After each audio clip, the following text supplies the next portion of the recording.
Fried ಮೋಮೋಸಿಗೆ ಇಲ್ಲಿ ಚಟ್ನಿ ಮಾಡ್ಕೊಳ್ತಾ ಇದ್ದೀನಿ. ಫಸ್ಟು ಒಂದು ಟೊಮೆಟೊನ ಕಟ್ ಮಾಡಿಕೊಂಡು ಅದಕ್ಕೆ 3 ಬ್ಯಾಡಗಿ ಮೆಣಸಿನ್ಕಾಯಿ, ಆಮೇಲೆ ಒಂದು ಸ್ವಲ್ಪ ಈರುಳ್ಳಿ, ಆಮೇಲೆ ಬೆಳ್ಳುಳ್ಳಿ, ಶುಂಠಿ ಹಾಕಿ ಒಂದು 5 ನಿಮಿಷ ಬಾಯ್ಲ್ ಮಾಡಬೇಕು. ಇವಾಗ ಮತ್ತೆ ಒಂದು ಪಾತ್ರೆಯಲ್ಲಿ 1 ಸ್ಪೂನಷ್ಟು ಕಾರ್ನ್ಫ್ಲೋರು ಮತ್ತು ಸ್ವಲ್ಪ ನೀರು ಹಾಕಿ ಮಿಕ್ಸ್ ಮಾಡಿ ಇಟ್ಕೋಬೇಕು. ಇವಾಗ ಕ್ಯಾಬೇಜು, ಕ್ಯಾರೆಟು ಮತ್ತು ಹಸಿಮೆಣಸಿನ್ಕಾಯಿನ ಸಣ್ಣದಾಗಿ ಕಟ್ ಮಾಡ್ಕೋಬೇಕು. ಕಟ್ ಮಾಡಿಕೊಂಡು ಆದಮೇಲೆ ಇದು ಬಾಯ್ಲ್ ಆಗಿರುತ್ತಲ್ಲ, ಇವಾಗ ಇದಕ್ಕೆ ಕಾರ್ನ್ಫ್ಲೋರ್ ನೀರನ್ನು ಹಾಕಿ ಮತ್ತೊಂದು 2 ನಿಮಿಷ ಬಾಯ್ಲ್ ಮಾಡಿ ಆಮೇಲೆ ತಣ್ಣಗಾಗಕ್ಕೆ ಬಿಡಿ.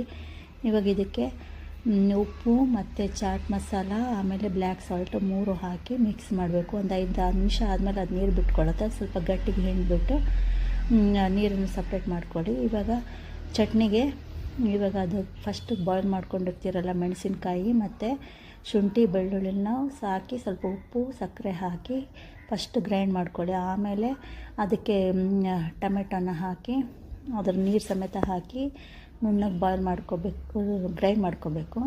ಆಮೇಲೆ ಸೋಯಾ ಸಾಸು ಮತ್ತು ವಿನೆಗರನ್ನು ಹಾಕಿ ಅದ್ರ ಜೊತೆಗೆ ಗ್ರೈಂಡ್ ಮಾಡಿಕೊಂಡ್ರೆ ಮೋಮೋಸ್ ಚಟ್ನಿ ರೆಡಿ ಆಯಿತು. ಮೈದಾ ಹಿಟ್ಟನ್ನು ಗಟ್ಟಿಗೆ ನೆನೆಸಿಟ್ಕೊಂಡಿರಬೇಕು. ಇವಾಗ ಇದಕ್ಕೆ ಪ್ಲಾಸ್ಟಿಕ್ ಶೀಟ್ ಮೇಲೆ ಪ್ರೆಸ್ ಮಾಡಿಕೊಂಡು ಅದರಲ್ಲಿ ಫಿಲ್ಲಿಂಗ್ ತುಂಬಿಬಿಟ್ಟು ಮೋಮೋಸ್ಗೆ ಎಣ್ಣೆಯಲ್ಲೇ ಹಾಕಿ ಗೋಲ್ಡನ್ ಬ್ರೌನ್ ಬರೋ ತನಕ ನಿಧಾನವಾಗಿ ಕರಿಬೇಕು. ಮೀಡಿಯಮ್ ಫ್ಲೇಮಲ್ಲಿ ಕರಿಬೇಕು.